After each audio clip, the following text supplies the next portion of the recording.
la transparence, c'est l'allié de l'élu. C'est-à-dire que c'est une manière de se protéger aussi. Aujourd'hui, on vit dans une époque, les réseaux sociaux, la rumeur a toujours existé. Bon.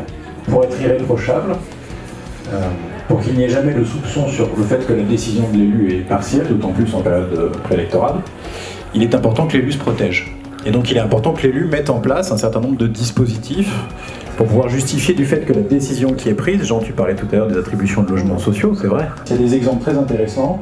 Je pense notamment à ce qu'on fait sur l'attribution des places en crèche, les villes de Vanves et de Montrouge. Il y a un engagement de charte, une signature de charte, mais au-delà de ça, il y a des choses qui existent.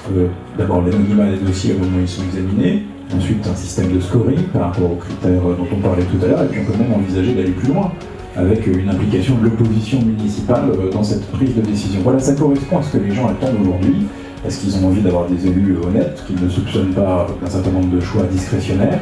Et donc ça fait partie, encore une fois, des propositions qu'on veut mettre dans le débat et sur lesquelles on aura le plaisir de revenir vers les années à voir.